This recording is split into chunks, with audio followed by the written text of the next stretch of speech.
আজকে আমরা পাইথনের একটা ছোট্ট প্রোগ্রাম শিখব এবং এটা সম্পূর্ণ আমি বাংলায় বলছি। যাদের আমি এর আগের ভিডিও করেছি হিন্দি এবং ইংলিশে, আমি একদম খুব সাধারণ স্টুডেন্টদের জন্য এটা বাংলায় করছি। তো আমার আজকের program is reverse a number. একটা নাম্বারকে রিভার্স করতে হবে, মানে যদি ইনপুটটা 4 to 1 হয় তাহলে আউটপুটটা হবে 1 to 4। তো আমরা কি করলাম, প্রথমে আমরা n equals to input enter number, এটা তো আমাদের কোনো একটা ইনপুট নিতে গেলে নিতে হয়। রিভার্স একটা ভেরিয়েবল আর ইভি রেভ, সেটাকে আমরা 0 অ্যাসাইন করলাম। তারপরে হোয়াইল n গ্রেটার দেন 0।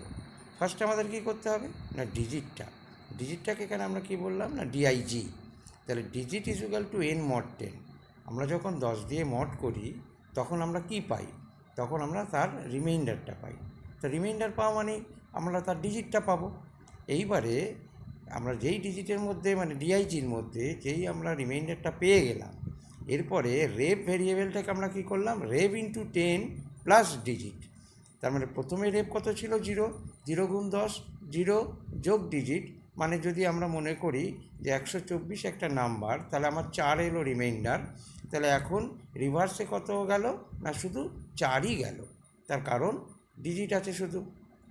তারপরে আমরা আন্ডার দ্য হোয়াইল লুপ কী করলাম না, n equals to n divide 10। আমরা জানি যে যদি কোশেন্ট পেতে হয় তাহলে দুটো স্ল্যাশ ইউজ করতে হয়, একটা স্ল্যাশ হলে কিন্তু পয়েন্টে ভাগ করে দেয়, তাই জন্য আমরা ওটা দিলাম n স্ল্যাশ স্ল্যাশ।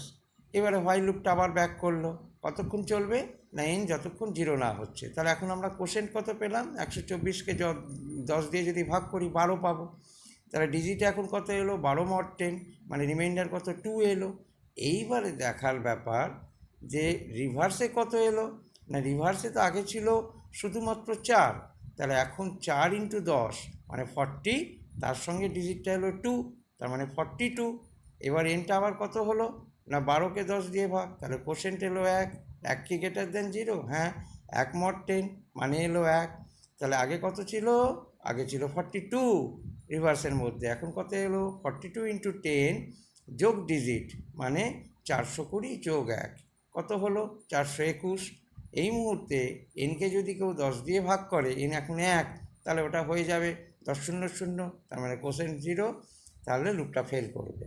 সঙ্গে সঙ্গে প্রিন্ট স্টেটমেন্ট কাজ করবে কি না, রিভার্স অফ দ্য নাম্বার বলে আমি রিভার্সটাকে ছাপিয়ে দিলাম।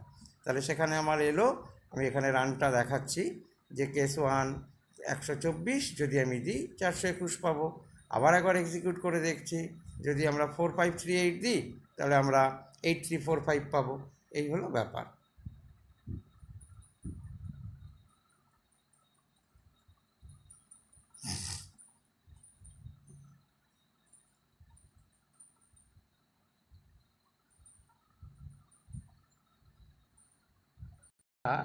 যে প্রোগ্রামটা একটু আগে দেখলাম সেটাতে আমরা কি করছিলাম না, রিভার্সে নাম্বার। এর সাথেই আর একটা প্রোগ্রাম দেয়, সেটা এই প্রোগ্রামটারই লেজুর আর কি, মানে করলারি, যে বলে একটা নাম্বার প্যালিন্ড্রম কিনা। তাহলে প্যালিন্ড্রম কিনা চেক করতে গেলে আমায় কী করতে হবে, প্রথমে নাম্বারটাকে রিভার্স করতে হবে। রিভার্স নাম্বারটা আর অরিজিনাল নাম্বারটা যদি একই হয় তখন আমরা তাকে বলি প্যালিন্ড্রম। তো এখানে আমরা কি করছি, প্রথমটা যদি দেখি সেম লজিক আছে, reverse is equal to 0, while লুপের মধ্যে রিভার্সের যে লজিক আমরা একটু আগে শিখলাম সেটাই। কিন্তু এখানে আমাদের একটা ব্যাপার মাথায় রাখতে হবে যে যখন হোয়াইল লুপটা সেভ হয়ে যাবে তখন কিন্তু এনটা 0 হয়ে যাবে। তো এনটার সাথেই তো আমাকে কম্পেয়ার করতে হবে যে রিভার্স করার পর ওটা এনের সাথে ইকুয়াল কিনা। সেই জন্য এনের ভ্যালুটা প্রথমেই দেখো, যেখানে ইনপুট লাইনটা ছিল ইনপুট, তারপরে একটা টেম্প ভেরিয়েবলের মধ্যে এনটাকে রাখা রয়েছে। বাকি লজিকটা সেম।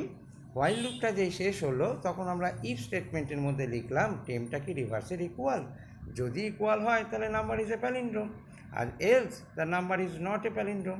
তাহলে এখানে আমরা দিলাম 121 আমরা কি জানি 121কে রিভার্স করলে 121ই হয়। আর একটা কেস দেখলাম 567, তাকে রিভার্স করলে কি হয় 6765, সেটা কি প্যালিন্ড্রোম নাকি, তাহলে নট এ প্যালিন্ড্রোম। আচ্ছা, এখানে কিন্তু ইন্ডেন্টেশনগুলো ভালো করে খেয়াল রাখতে হবে। হোয়াইল যেখানে শুরু হয়েছে তার থেকে একটা ট্যাব ছেড়ে কিন্তু হোয়াইলের আন্ডারে যারা তাদেরকে লেখা হয়েছে। আবার ইফ কিন্তু হোয়াইলের লেভেলেই আছে, কারণ ইফ আর এলস এইটা কিন্তু এই হোয়াইলের বাইরে।